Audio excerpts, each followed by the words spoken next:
Okay, let's do this.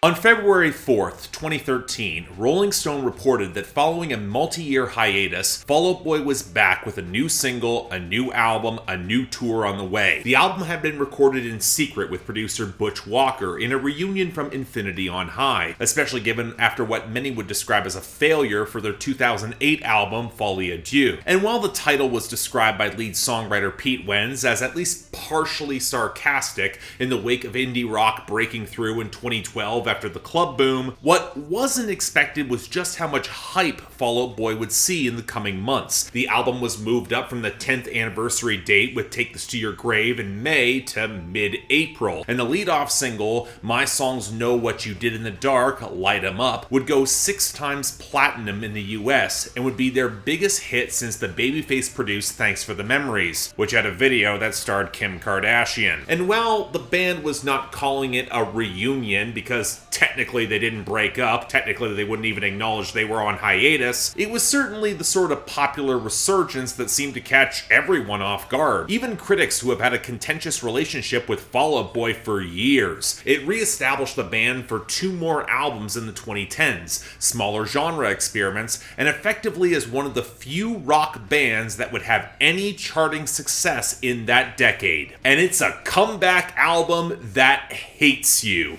It's time we talk about it. My songs know what you did in the dark. So light 'em up, light 'em up, light 'em up, I'm on fire. So light 'em up, light 'em up, light 'em up, I'm on fire.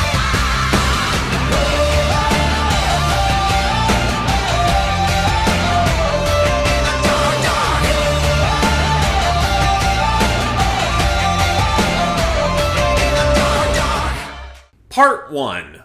Wait, what? Now I can imagine that some of you are quite taken aback by the assertion that a piece of art might hate you. After all, it's not like you did anything to Fall Out Boy or save rock and roll that we know of, you disgusting little perverts. Seems a little bit more than presumptuous to claim that an album was made explicitly to antagonize the audience, because that doesn't tend to end that well. Or more precisely, it tends to succeed a bit too well, drives the audience away in droves, not bring them back. And besides, who am I to assign intent to an album when I can't possibly know what Fall Out Boy were really trying to do, especially as a band that is notorious for cloaking its art in all manner of irony and artifice and poetry that deliberately seems to obfuscate what they really mean. I mean, that's part of Fall Out Boy's whole appeal. But before we get there, I want you to latch onto the emotion you had when you heard me say that this album hates you, because that's not really a common experience in a lot of mainstream art. I've heard folks say that musicians are in the service industry, especially when you're on the road and you're performing live. They're providing through their physical and emotional labor a form of entertainment. There's a tangible traded good that comes with the art object, but the emotion tied to it, any performance, it kind of is a service. And that opens up a thorny conversation surrounding whether or not art is there to satiate the artist or the audience. Insert very tired David Mamet discourse here. But there is a broad history of art that is intentionally or otherwise is not intended as pure traditional entertainment. They might be exploring an idea that demands deeper thought or investment, or they're just doing their own thing. They demand you put in a little bit of work to figure out what they want. Or they're deliberately trying to antagonize you in some form. If I return to my continued thesis that art serves as a conversation between the artist and the audience, it's the tough conversation that goes beyond just playful banter, or it's trying to engage with someone who's just talking to themselves, or it's an active screaming match. Just because a conversation's happening doesn't mean it's a good or easy conversation. But alright, normally the more antagonistic conversations in art, they don't really happen in the mainstream. They're not built or marketed to sell to a mass audience, and And normally, the artist and audience know that. And while they can find success in a mass market structure, it can feel like they're playing by very different rules. This is often where you're going to see some real tension between artists that play the game with those very tangible rules for radio records or hooks or consistent song structure versus those who eschew them and find success anyway, especially when critics tend to throw a lot more accolades at the latter crowd when they don't necessarily have the same set of limitations. It's one reason that I have said for years now that to write a truly transcendent, lasting pop song, it's about as difficult, if not more so, than a lot of experimental art, because you're working within tighter parameters with very real expectations. And one of those expectations is that you don't deliberately try to piss off the audience. The hate watch, or hate listen in this case, it's a thing, but less of one than you might want to admit, mostly because it's harder to have the communal experience ripping on a song or an album than a movie or TV show or video game. And besides, for a major label looking for marketing you, antipathy and conflict tend to be a very tricky line to walk, even in rock music where that sort of aggression is encouraged. And even if you're a band that's got a reputation for mining success out of that aggression. So alright, let's talk about Fall Out Boy.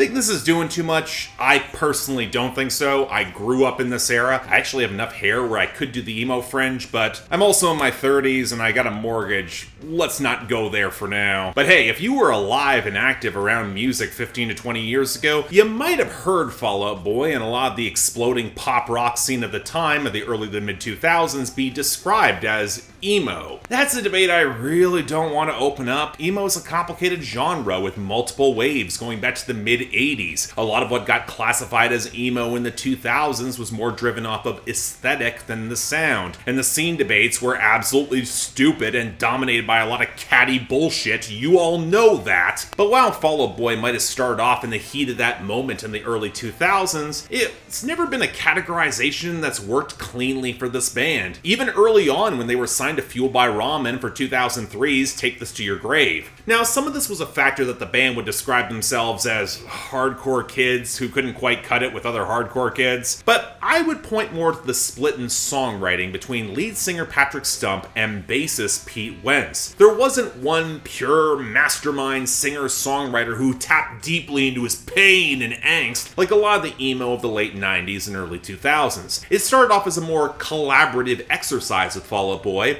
and would eventually lead to Pete Wentz writing all the lyrics while the band composed all the music together. Where I think the emo label carried a bit more weight was the stylism and how Pete Wentz composed these lyrics. They were overwritten and tangled and stuffed with a lot of pop culture references that only occasionally made sense, and in many cases somewhat ironic how tongue-in-cheek they could be. If there was deeper layers of pain and angst or less than flattering emotions, the band was gonna obfuscate on some level, build up some distance, make it a little bit more accessible to the mainstream, but give you access to the darker tendencies if you were paying attention. And boy did it work. Am I more than you bargained for yet?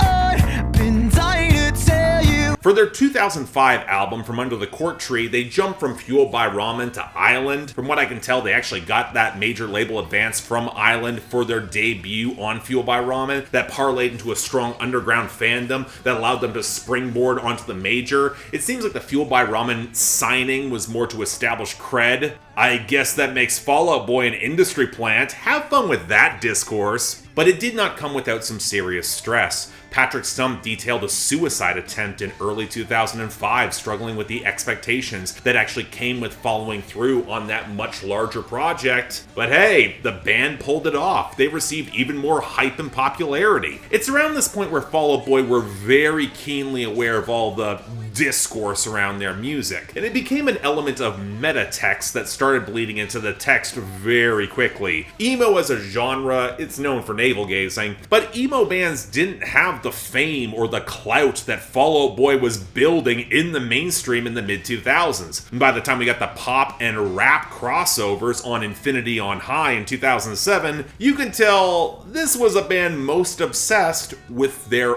own story. And that exposes a real contradiction with Fall Out Boy that's made them a frustrating band for so many people. In many cases, they're really talented, sharp songwriters. They overload their material with detail, and the production and the compositions, they were only getting more polished and ornate. It should kind of be their right to strut their stuff, show off some swagger, behave like rock stars or the rappers that they idolized. But this is a band that came from the underground, from hardcore punk and emo. They had that branding and aesthetic. So to some audiences, it created this weird sense of dissonance. These guys can't really sell being rock stars. They don't belong here. They don't carry themselves with that level of gravitas. I personally don't think that's an entirely fair assessment. My Chemical Romance often got hit with the emo branding, but they had a much deeper pedigree in hardcore punk. They were able to sell that pomp and bombast of being rock stars to this day. Hell, Green Day came from pop punk. They got much stiffer accusations of selling out in the 90s, but there was just enough of that political firebrand side of American Idiot that let them get their arena rock bona fides for a time. And of course there's Maroon 5, but let's be real, Adam Levine's band never really carried that underdog punk Warped Tour side of the genre, and their hip-hop crossover moments would come much later on, post-sellout in the 2010s. I personally might as well bring up Marianas Trench here, but the Canadian rock scene paired with Josh Ramsey's theatrical ambitions,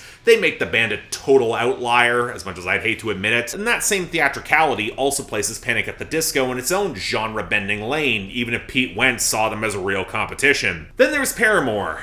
I don't want to discount them and the influence that they had, especially with similar, very real ties to the underground emo scene, but Paramore also didn't really carry themselves like rock superstars. Hayley Williams certainly didn't. They were more earnest. They played things a little bit smaller scale, especially by Brand New Eyes. Hell, Hayley Williams was actively alienated by how much publicity she wound up getting for a lot of, shitty paparazzi reasons. So it has Fall Out Boy in a kind of weird space.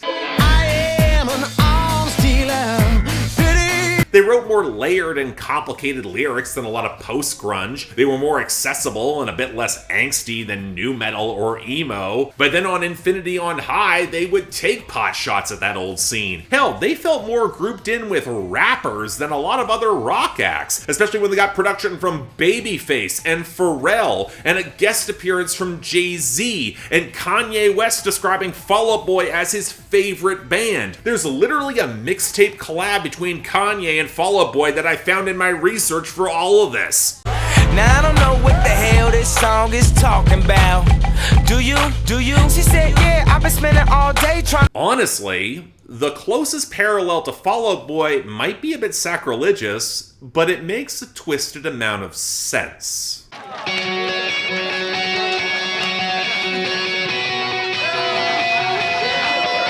Yeah, here we go for the 100th time. Hand grenade pins in every line. Throw them up and let something shine. Going at 'em up.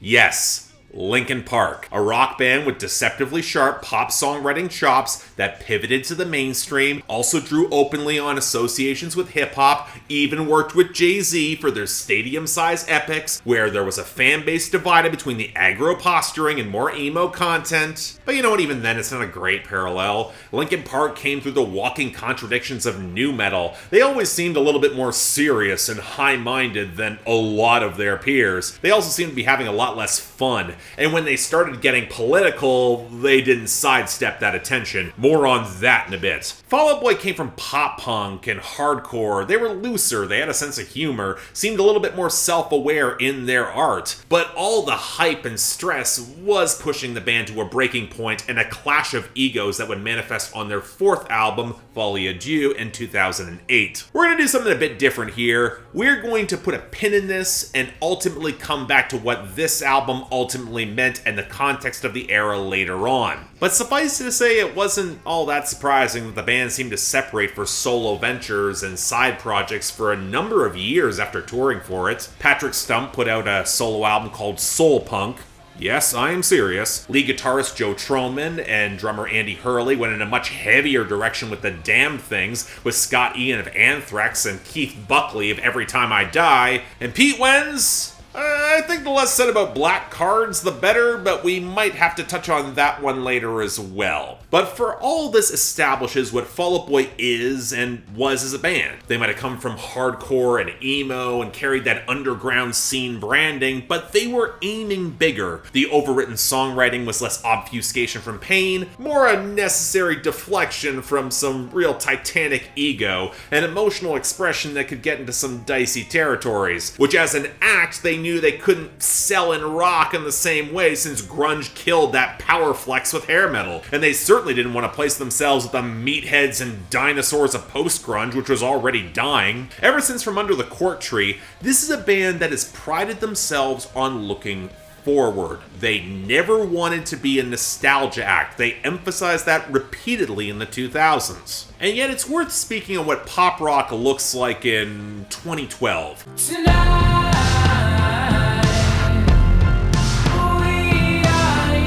The club boom was receding, pop was in an uncertain place, with EDM creeping up in the wings, hip-hop was in an open state of transition, and rock, well, it's tough to say. Post-grunge was dead in the water outside the rock stations, the underground emo scene was receding into more regional areas, the Warped Tour acts were transforming into an amorphous glob of unlistenable genre blending and assault allegations, and while indie rock was cutting through that year, who knew if it would just be another flash in the pan, like that short-lived breakthrough in 2004 with The Killers and Franz Ferdinand and Arcade Fire and Modest Mouse. There was that upstart called, hang on, let me look this up, they're Imagine Dragons that seem to have some traction pulling from rap as well with a lot of bombast, but even backed up by Interscope, there is no guarantees they would stick around. From the outside or from the bubble, it seemed kind of bleak, kind of unpredictable, where even if Fall Out Boy were to drop something, it was not guaranteed to work. There was tangible risk to this comeback, especially one that was framed like this.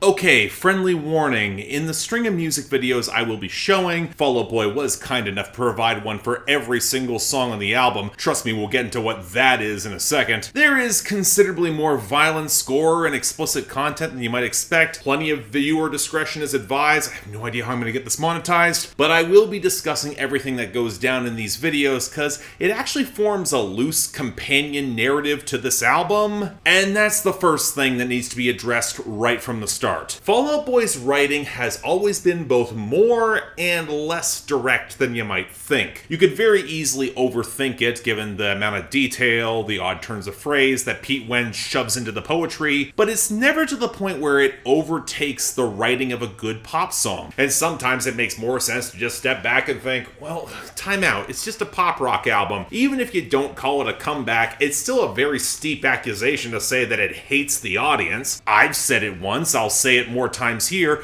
and I'm sure we've already seen at least one more angry retort in the comments or the live chat right now. Now, in tandem with the music videos, well, we'll get to it. But remember what I said about Fall Out Boy. This is a band that's extremely self-aware. They include meta commentary in their lyrics openly. They played into a lot of naked egotism in the 2000s, and then they rely on a lot of poetic irony and obfuscation to maybe skirt around the implications of what that's really trying to say. This gives them all the plausible deniability in the world, and they've been canny to avoid doing a full explainer of what Save Rock and Roll's doing. In interviews with the Huffington Post and Spin, they even said the title's kind of a joke, not intended to be taken completely literally, obviously. And you know what? There's some truth to that. Because one of the earliest and most persistent complaints about this album is that it's not really a rock record. Fall Out Boy have never been shy about the fact that they make rock music that definitely tilts towards pop, or at least the mainstream, but with the greater embrace of samples, arranged bombast, and passages that came from everywhere that wasn't a guitar. It's probably the furthest thing from their roots. And this might be kind of contentious, especially because Butch Walker's production feels wildly oversaturated and overcompressed, especially with every synth that they ram into the mix. One major issue that does make this album a lot more difficult to revisit than you might remember, but this also does feel kind of authentic to who Fall Out Boy were,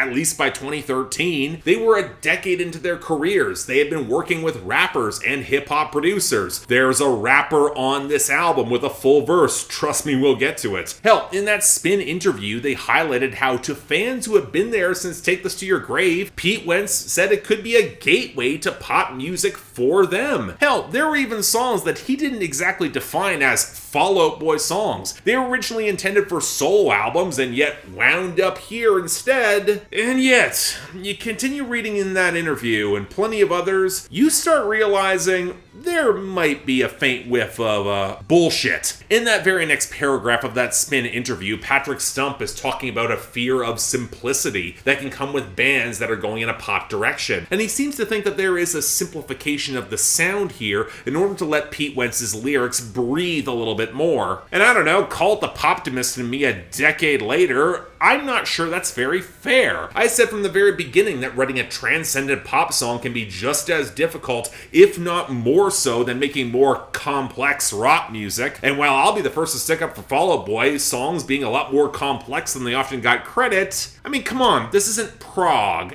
There is still a pronounced element of placing rock on that pedestal of complexity that, quite frankly, doesn't often deserve, certainly not by 2013. It's why when Pete Wentz and Patrick Stump were putting together those initial songs that there were thoughts that they didn't really feel like Fall Out Boy songs, because in their minds, Fall Out Boy is a rock band regardless of what the music is. The eternal curse of genres, especially by bands coming up and then pigeonholed into a scene. And there is that lingering bitterness that persists across a lot of those interviews. It's not quite as bad as 2020 Green Day and the run-up to Father of All, but that Huffington Post interview still has quotes from Pete Wentz about being the only band at the radio shows with real instruments. What I also found very revealing is how much Fall Out Boy seemed very aware how they didn't get the critical attention that they wanted or that they thought they deserved, especially in comparison with the trendier bands that got canonized. You gotta remember, this was the tail end of the blog era where Pitchfork actually had tangible influence and they kind of mattered. And while I don't disagree with Fall Out Boy on this, the hipsters that ran Pitchfork back in the 2000s have a lot to answer for, including how they treated a lot of emo and scene acts of the time. It still spoke to some animosity.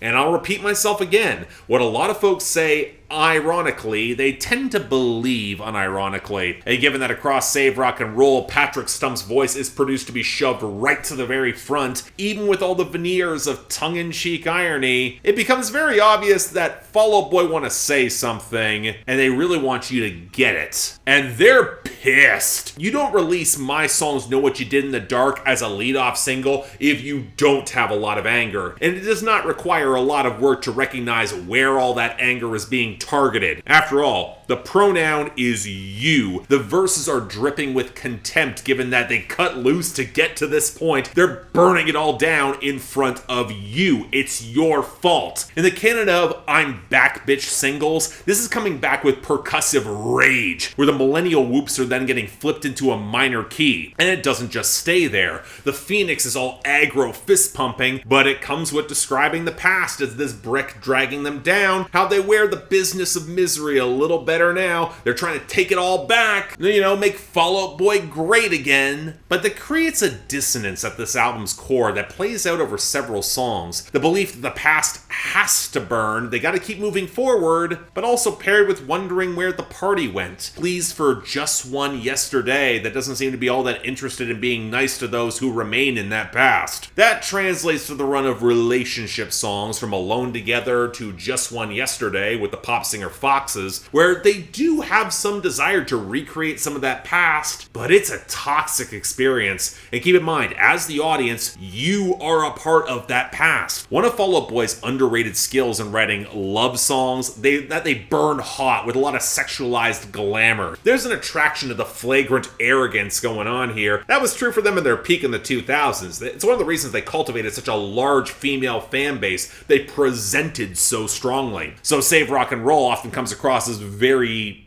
jilted, where the relationships are more openly toxic. Trying to recreate any of it's a bad idea, but with the meta commentary of Fall Out Boy writing about their own stories, feels all the more personal, targeted at their own fan base, predominantly women. Not for nothing, this is where I should also mention that in 2011, Pete Wentz and Ashley Simpson got a highly publicized divorce that the scene gossip sites ate for lunch, to say nothing of how Black Cards fell apart with BB Rex's Exodus. And I mean, not for nothing, we'll get into this, but in the Youngblood Chronicles, in the videos, every woman portrayed is a villain in some form. Actually, you know what? Let's get into that a bit. Those music videos. I mean, the continuity of the story doesn't correspond with the track order or the release order of each individual video, which as someone who was very invested at the time annoyed me endlessly. But now they have been compiled and somewhat serialized. Here's the gist of it all. Fall Out Boy is given a glowing briefcase, insert your Tarantino reference, and they are attacked by an evil cult of children and women who hack off Patrick Stump's hand. Oh god, I just got that. Then brainwash him with drugs, and then proceed to try and set him and the rest of the kidnapped band on fire in a van, following off of a lot of their gear being burned by 2 Chainz. Yeah, seriously.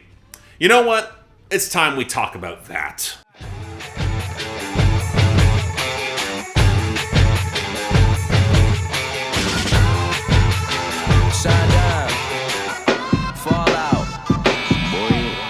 Okay, I'm really skeptical of making this much of a thing, because it's more coding and subtext, it's very provocative, but it also was in 2013, it's where I want to be very careful how this is characterized. I want to mention from the jump that Andy Hurley and briefly Pete Wentz, they were part of the straight edge hardcore punk band Race Trader, who were very outspoken talking about systemic racism, white privilege, capitalism, the sort of hard left politics that would show up on their one full length in 1998, Burn the Idol of the White Messiah. It's on Uprising Records. Incidentally, it was the label that released Fall Out Boy's first EPs. It's worth highlighting that just because they were in that band doesn't mean they were supplying any or all of the lyrics or agreed with them. You know what? I'll give them the benefit of the doubt. Then there are songs like You're Crashing But You're No Wave, which was written about Fred Hampton Jr. on Infinity on High. They were clearly trying to do some of the work to this day. I respect good intentions. Look, my point is that what I'm going to say here comes more down to coding and framing than actual malice or forethought. Fall Out Boy don't always seem to think through the implications of what they're making, and while it's not an excuse, I don't want to put all the blame on them for the music videos. It does say something when the guy who's burning all the rock and roll records and instruments is 2 Chainz, who only broke into the mainstream a year or 2 earlier.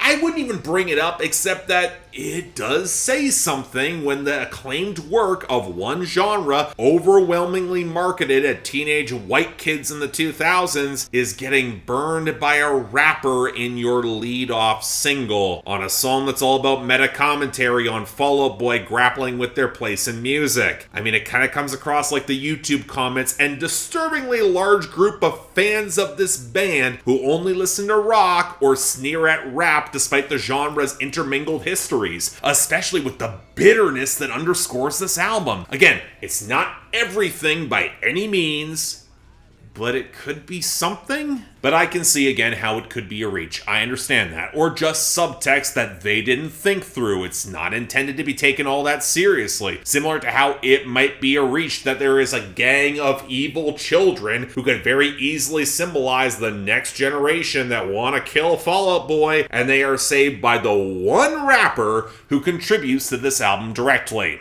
It's just a shame that rapper is Big Sean. Okay, look, Big Sean has improved considerably as a rapper and artist the past decade. I chalk a lot of that up to Jhené Aiko's influence, but also growing up a bit, getting the fuck away from Kanye West and good music to grow and mature his sound. And in a year when he was primed to release his highly anticipated sophomore album, his presence here makes a twisted kind of sense, where once again the toxic relationship becomes intermingled with Fall Out Boy's meta-commentary and it gets deeply messy. Hell, in the video, the female cult kills him outright. But I'm also not going to say this song on The Mighty Fall is a good verse. His delivery of Uneasy Surprise doesn't work opposite the children's choir, the snarled guitars, and the blockier drums. And then he ends it with a Simple Plan reference. Hell yeah, I'm a dick girl, addicted to you.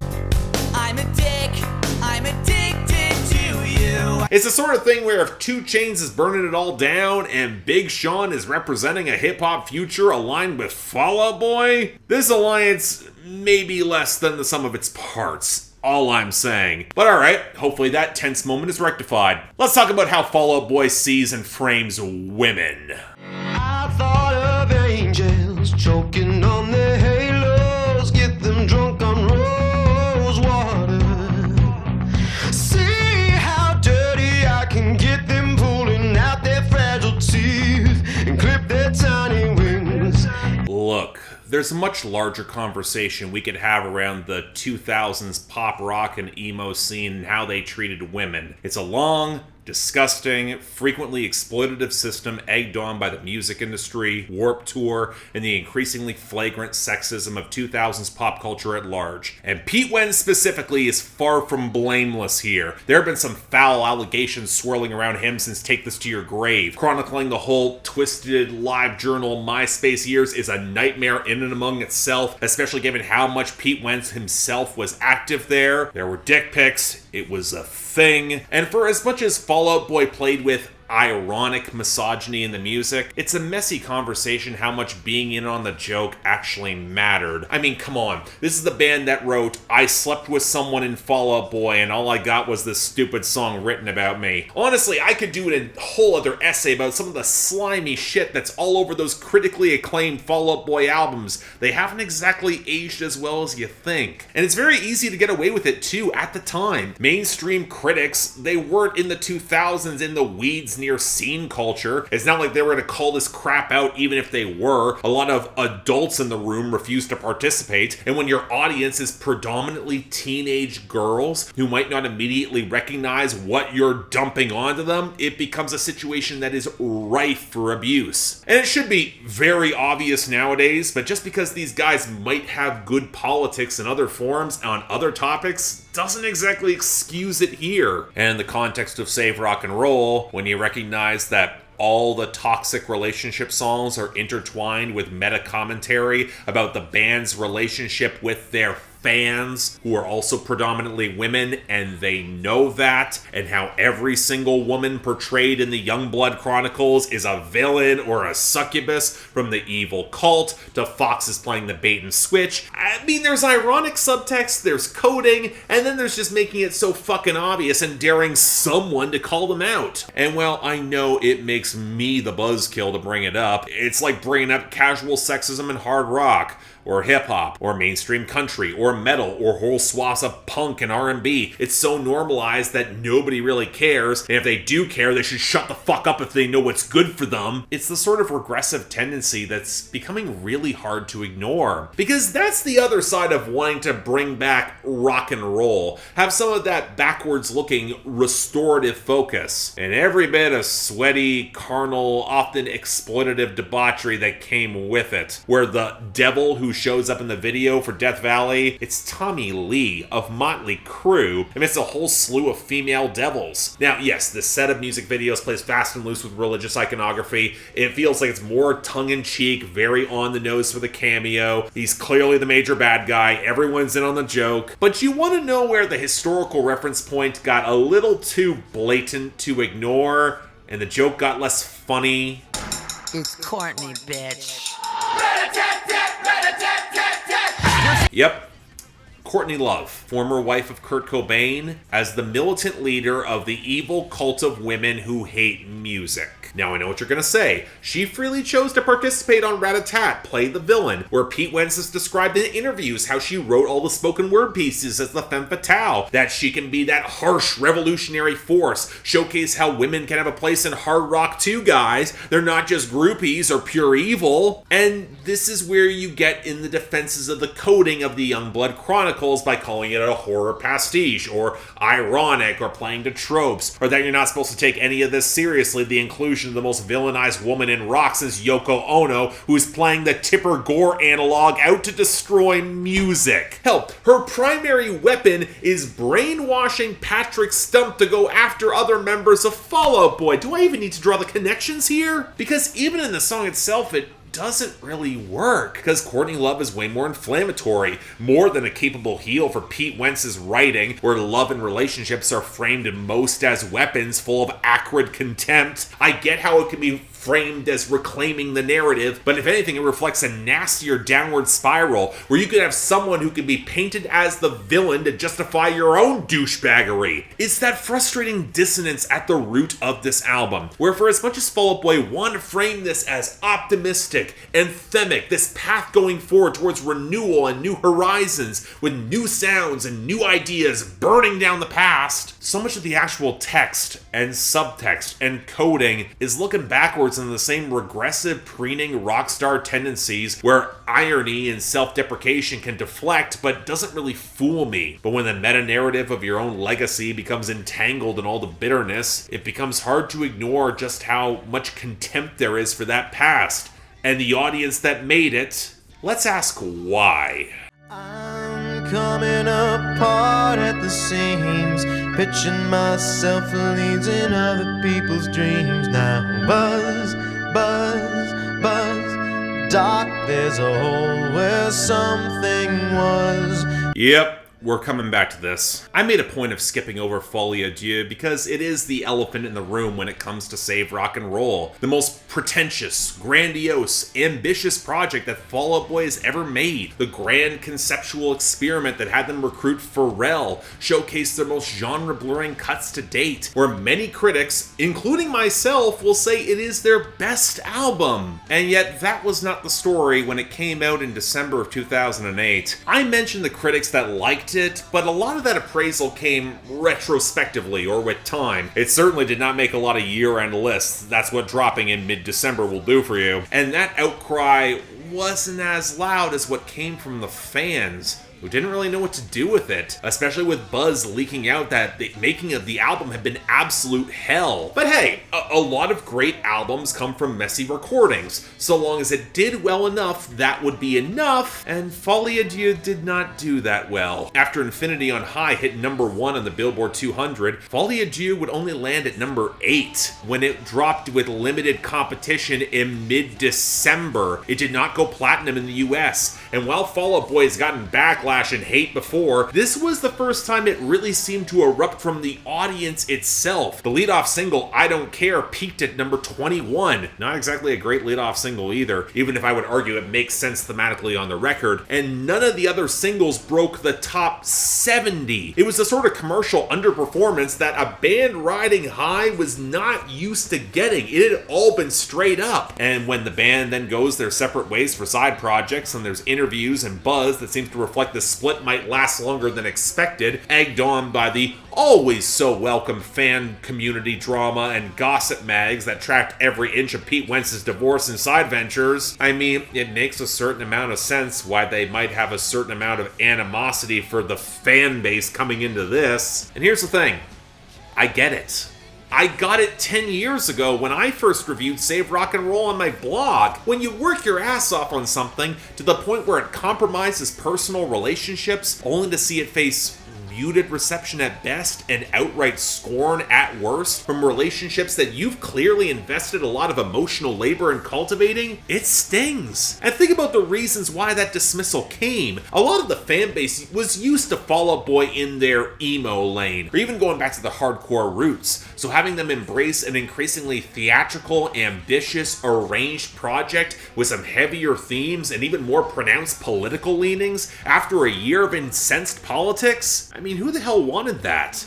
Why couldn't Fall Out Boy just make the pop rock that we all know, that we all love? For an act that was actively trying to evolve their sound, their fan base was seeming to reject it outright. Hell, I've been there. When you put so much of yourself into your work only to see it not get the traction that you personally think it deserves, it's very easy to get angry or bitter or lash out, especially if you believe a lot in your own mythos. But is that anger warranted? This is coming as someone who has analyzed the music business side of things for around a decade. Check out Billboard Breakdown, new episode every week. And the more I look into the promotion and marketing of this album, I'm not sure you can can blame the fans for everything that went wrong here. For starters, this is the risk that comes with making difficult albums, as even mainstream superstars that don't really have that reputation for experimentation. Fall Out Boy probably should have had that reputation, but you don't pick I Don't Care as the lead-off single if that's the case. That's playing it safe. And while I like the song, giving the double bird to the audience and going straight up your own ass is not a great introduction. Fascinating that 5 years later that some of that formula actually worked. But part of this was also the change in times. The mid-2000s were becoming the late 2000s. And while pop rock was still around, it was getting much slicker to fit closer to a dance or electro rock context, which is not what Folie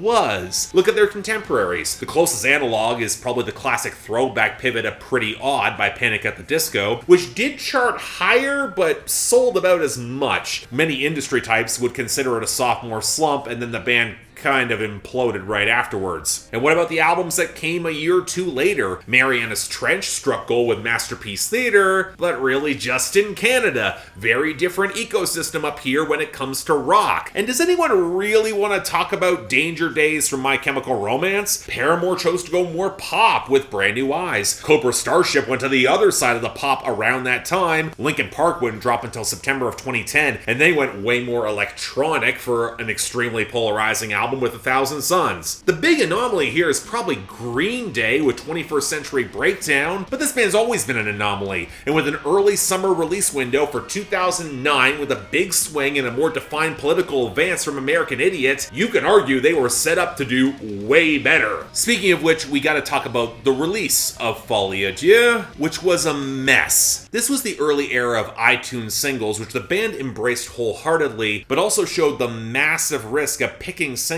that might alienate your target audience from right out of the gate, because this was also in a period of record industry upheaval, along with the rest of the economy in late 2008. Then there was the Welcome to the New Administration mixtape rollout, with contributing snippets from their label mates, as well as Ludacris of all people, the start of him being on everything in that era. That's not even the weirdest thing about that mixtape. Tyga is on it twice. And according to Pete Wentz, it was not a marketing campaign at all serious. To him, it was creating a fake organization called Citizens for Our Betterment alongside the new administration, which was intended to show off the polarization between autocracy and creating a proper democratic movement, tying into the album's themes about polarization and the madness of mass movements. Not really helped because the Florida band Copeland also got involved, and the band refused to provide a lot of clarity on the matter beyond just being attached to this movement. There's not a lot of ideology around it. I mean, look,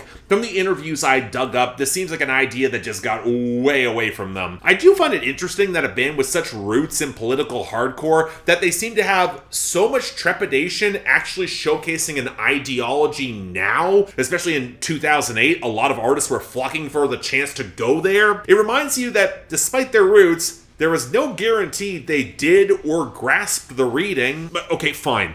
All the confusion aside, the mixtape announced Folie à Deux, set up to release on November 4th, 2008, the same day as the US presidential election between John McCain and Barack Obama. And this is where I have to explain changing release dates to an audience who's used to hearing about these sorts of delays all the damn time in the era of digital distribution, where late 2008 is balancing between iTunes and, actually shipping CDs. Keep in mind that Fall Out Boy was still finalizing changes and cameos to the album in September. It was a rush job to get something ready for November 4th, but midway in promo, while overseas, Pete Wentz realized that he didn't want a new Fall Out Boy to be even a potential distraction to such a consequential election, so he opted to push the release date to December 16th that same year. Now, I personally doubt that the release of a new Fall Out Boy album was likely going to shift the balance of power in a swing state. Hell, if that was such a concern, why have the hubris to plan to drop an album on election day in the first place? But okay, fine.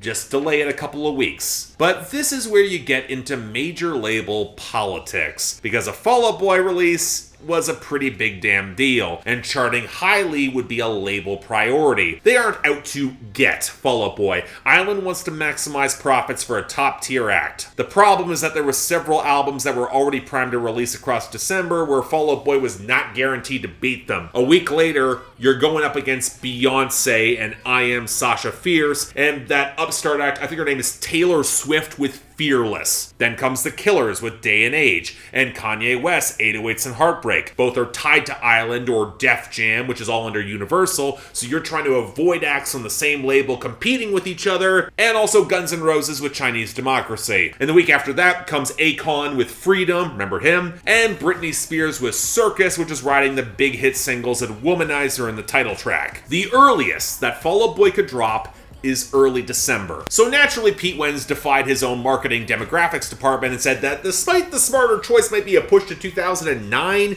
he picked December 16th. And even then, Fall Out Boy couldn't break through, because Folie was still going up against Jamie Foxx with Intuition, which had a major charting single with Blame It on the Alcohol, and Keisha Cole with A Different Me. And I'm sorry, you cannot discount a built-in R&B audience even if pop radio isn't crossing over. I've seen acts make this mistake time and time again. So to miss out on the top spot amongst the debuts, Fall Out Boy also lost to the multi-week runs of Taylor Swift, Beyonce, Britney Spears, the steady chugging singles from Nickelback's Dark Horse that kept that album selling ridiculously well. Oh, and the Twilight soundtrack. Ironic that both Paramore and Linkin Park are on that soundtrack. I mean, none of this was helped along by the fact that it's competing against the Christmas glut in a collapsing economy. There just might be too much fallout to deal with.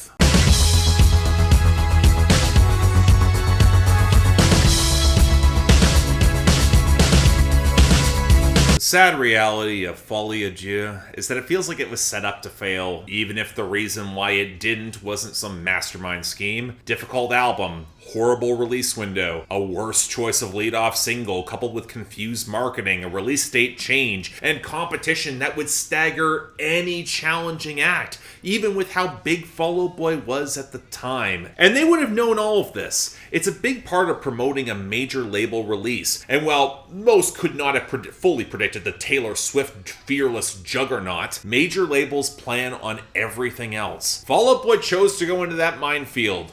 They got stomped, especially for an album that the fans didn't really get. Let's be blunt here. While I give Fall Out Boy stans a lot of credit for trying to decode what that album was going for, and their old blogs, live journals, and Tumblrs were invaluable, if slightly horrifying research material for all of this, the vast popular majority was not going to put in that effort. Especially if the band leads off with such a bad and alienating first impression. They say screw you back. It's the holidays. But again, a lot of this you can chalk up to bad business, poor planning, incoherent promotion. That's not the fault of the fans. But you can tell the Pete Wentz and the band that's not how it felt. As I said, this was the first time that in their own spaces they saw less enthusiasm, even backlash. And when the band's already on tenterhooks internally, and when it's followed by years where it seems like your sound is fading with changing times, your side projects aren't going anywhere, and your fans might be moving on, I get why bitterness and anger might fester. And given the siege mentality, as anyone christened as emo often felt in the 2000s, it would have the feeling of your own community turning against you, especially when you want to keep innovating, avoiding the nostalgia act label, and the audience seems to want the nostalgia. And that again, it's at the root of the dissonance of Save Rock and Roll. In my most charitable interpretation, Fall Out Boy know they aren't the saviors of rock, but they want to believe that they can be. Keep moving forward, burn the past for the new dawn. But they're also only human. They feel torn back towards what they built. Their heart really isn't in burning it all down. That really crystallizes in the most sincere tracks of the album, like Missing You. The relationship's over. He wants to keep moving, burn even the ashes, but there's a part of him that misses what they had. He doesn't want to give up that memory. Then there's Young Volcanoes. It's always been my favorite song on this album. It's all about celebrating the fact that they could still get this far. They could reunite. They can keep charging forward. The foxes hunt the hounds. They've already won. done. They're free of all that old bullshit that would confine them thanks to the crisp passage of time. It's the moment that actually feels as optimistic as all the press clippings say that it is. But that's the charitable interpretation. And it's worth highlighting that young Volcanoes in the Youngblood Chronicles, it takes place when the band is drugged, high out of their minds. Could just be willful delusions of grandeur, or just taking the piss once again. And that is the thing. For as much as there are some snapshots that reflect optimism, looking ahead, that's not the focal point of this insanely bitter album. It's more concerned with burning the past for all it's worth rather than nudging them forward, framed through toxic, manipulative relationships where for every bit of sweetness, there's some venom. And where that crystallizes the most is the closing title track, featuring Elton John of all people. On the Youngblood Chronicles, this is when the entire band has been killed and they go to heaven, and Elton John is God. I mean, fine, I prefer to Alanis Morissette. And the evil cult is ultimately defeated by the power of Fall Out Boy's music, except when they open the briefcase, which unleashes a demon that Pete Wentz can neutralize and then splash God with blood because isn't this band just so edgy? What's very telling, though, are the lyrics on the pre-chorus. You are what you love, not who loves you. Final middle finger to those who would let him down. In a world that's full of yes, this is the band to say no, because they're here to save rock and roll, because they're the last kids that still believe. They're saving the songs because they write the songs, and somebody call up Barry Manilow. We may have another case of utterly unconvincing ego and the grand sainthood of rock and roll canonization. And the band can say, you're not supposed to take any of this seriously. It's all a big ironic joke. It's all a piss take. Get over yourself. And why don't I buy that? Go back to what I said. What a lot of people say ironically, it's a mask for what they actually believe unironically to some extent. They just don't feel like they can say it. And that makes more sense for a band who built an entire short film splitting the difference between old rock and roll PSAs, Kilroy is Here by Styx, and Tenacious D. Yeah, it's over the top and overwrought when it's borderline parody, and it's easy to accept it as such given how the album itself feels more pop, but that's been Fall Out Boy their entire career. They've wanted to be stadium-conquering rock stars regardless of genre with all the trappings that come with it, because this isn't really about the sound at all. It's about the platform. It's ultimately about power.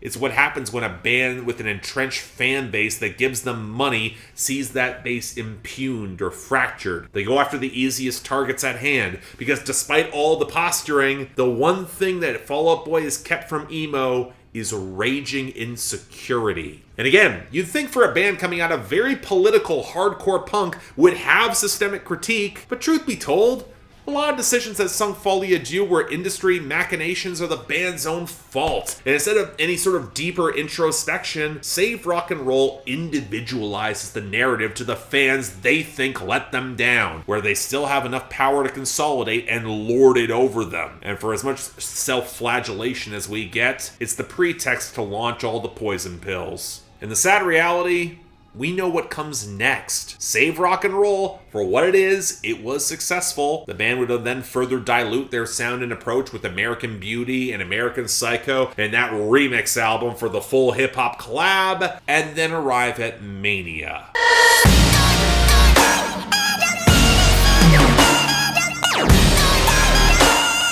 An album where the underlying thesis might as well be, we have pushed this to the absolute brink, we are out of ideas, where the human core feels all the more distant. In essence, to paraphrase Todd in the Shadows, they became a less obvious contemporary to Maroon 5 in the 2010s, increasingly corporate, kowtowing to trends to keep relevance alive, where in Saving Rock and Roll, they show the spiritual toll that comes with this victory, this brand of consolidating power as the scene evaporates around you or goes underground. You've got your empire, but it's an empire of dirt. The sad irony is that in recent years, you can tell that various band members are more interested in their side ventures in the underground. Hell, in late 2013, the band released the throwaway Paxam Days, a hardcore punk EP, calling back to their earliest roots. I know a lot of fans were overjoyed with it, and I can't imagine how that would make the band feel after everything they put into this album. That brings us to the overarching question.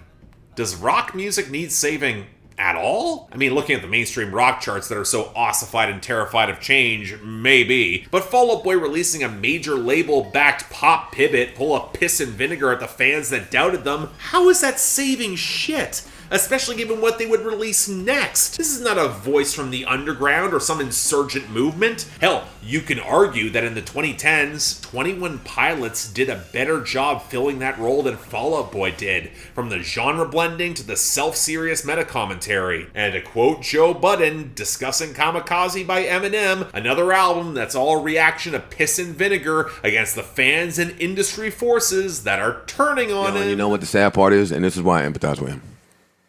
Let me say this, and then I'll get off this, because we've been on this a long time. There's other shit to talk about. Part of me even deciding to retire was based off of a lot of my conversations or a lot of the things that I was experiencing there, like some of the talks that I had with him. Because in my head, I was saying to myself, "This is I'm face to face with the top of the totem pole. There is no greater as far as accomplishments." And he doesn't look happy. Not only does he not look happy, he's a slave to his shit. Not only is he a slave to his own superstardom, he'll always be in a position where he has to do it again. I was talking to a nigga who sounded like they had to prove themselves again. I was talking to a nigga back then who sounded like they recognized they needed a hit again. That to me sounds like running in place.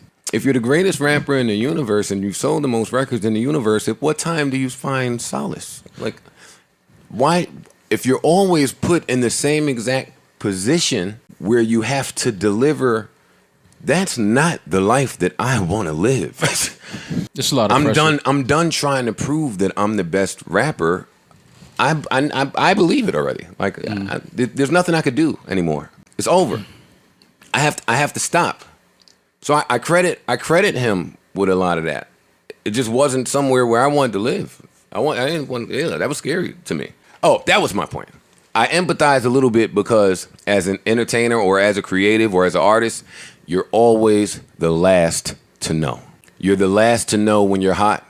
The people are talking about you, determining that for you before you know anything. You're the last to know when you're cold. You still think you on fire. As an artist, you always have to be ahead of being the last to know. That's why I retired while I was still competent. I needed to go fight a different game. That wasn't the game. That wasn't where I wanted to be anymore. So now we have So Much for Stardust. The band has said time and time again, it's not a throwback record. It's not an invitation to the nostalgia circuit, even if they are inviting back Neil Averin to produce, even despite being semi-retired from what I can tell. And even though Patrick Stump has said in an interview with NME that it's imagining what they would have done if they had made another record right after Folie Deux. Continued that train of thought. So okay, it's a do-over. What might have been feeling all the more pensive after another long break after an album that you can argue that failed. Shame that it's absolutely worse.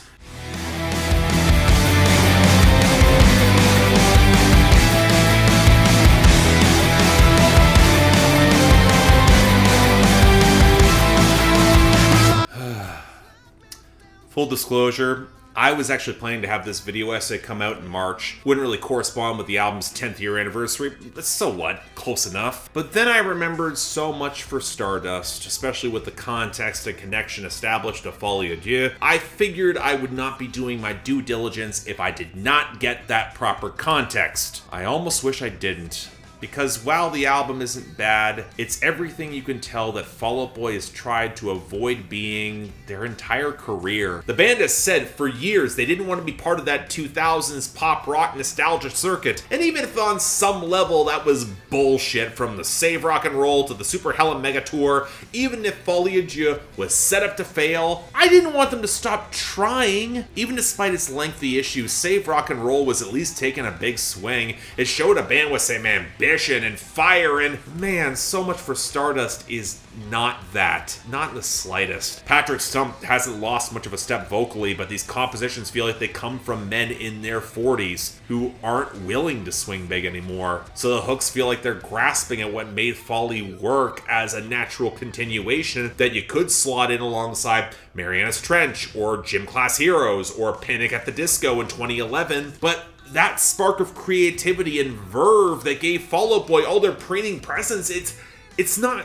there. And nowhere is that more obvious than in the writing, because it feels less like following Folie and more like the utterly spent lack of ideas that plagued Mania. This is an album that has seen the trappings of fame and success and is still drawn to all of it, but nothing is filling up that emptiness. The band feels spent. Every stab at bombast and faking it until you make it has the stench of guys who would rather do anything else, but this cuts the paychecks, because the fans didn't move on, even if the band has. But even at Fall Out Boy's worst, you can tell there was a passion to look in the face of existential emptiness, and how much any of it matters still scream out for something. This was a band that understood disillusionment, and that so much of all this does not matter. But they had the sheer force of will to make it feel like it mattered anyway, even if it was catty, manipulative, under a half dozen shades of irony and sarcasm, or just downright insufferable. They were trying to write themselves into rock history. I mean, we don't give LCD Sound System nearly as much shit whenever they try it with far less success. And the fact that So Much for Stardust feels so defeated that they resort to using a quote from Ethan Hawke in Reality Bites, one of the most insufferable slices of Gen X excrement, that in a perverse way makes kind of sense that Pete Wentz sampled it. When you're that privileged and you reach the top, you find nothing but emptiness to satisfy you. Why not wallow in petty insouciance when you think you're so much smarter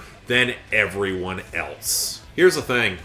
Pete Wentz might be on the fringe of Gen X and Millennials, depends where you draw the line, but he and Fall Out Boy, they came from punk and emo. The generational divide definitely creeps around his writing in the deeply earnest cloak beneath all the irony. But you know what? They made music for Millennials. Predominantly, Gen X has been famously antagonistic towards their entire scene for decades, because so many of them gave their values for ironic deflection when grunge and Kurt Cobain died. And I'd posit that without millennial fans, Fall Out Boy wasn't coming back at all in 2013 or 2023. And for as much as they cloaked their language and irony, the attitude, the emotionality, it swung for the fences. You got past the irony, there was a deeply flawed, but often deeply sincere voice at this band's core. Even in 2013, where their targets were misaligned, and the bitterness is gonna be tough to stomach. And that voice should be allowed to be very, very wrong. I can give them the grace to stumble with their power, even if there's a lot who won't, in the industry or the fandom. But that's the risk that comes with earnest emotion, and the power that comes with it. It's granted, not seized. One thing that So Much for Stardust reveals is that fragility of that power scares the shit out of them, especially in the face of a larger world that would love to see them step up and actually do more. Who knows?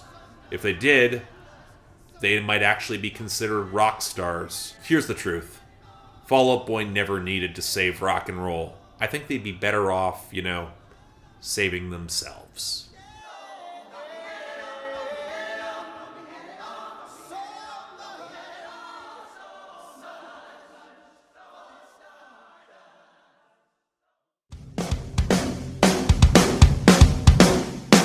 And there it is, folks. Thank you all so much for watching. I really do appreciate it. If you'd like to like and subscribe, please share this around. I'd be all the more grateful. If you are diehard Fall Out Boy fans, hey, I'm one of you guys. I relied on a lot of your resources in researching this episode. I don't want this to come across as an attack on you or attack on the band that you like, because again, I like this band too. That's why I hold them to a high standard, and when they disappoint me, I get really angry. That does convey in some of this review, but again, this is one of those cases where it's a tough conversation, especially when it seems like the album hates you, but also doesn't, and it's a kind of a messed up, tortured relationship, which paradoxically makes sense with a lot of the content. Beyond that, though, if you guys want to stick around, subscribe, maybe support the channel through my Patreon or buying merch, I would be extremely grateful for that. And hell, if you guys don't have the resources for that, I understand too. If Fall Out Boy's not getting behind systemic change, well, hey, I'm not sure I'm entirely the one you want to give money to when there's a lot better opportunities out there. But until then, I'm Mark, you're watching Spectrum Pulse, and I'll see you next time.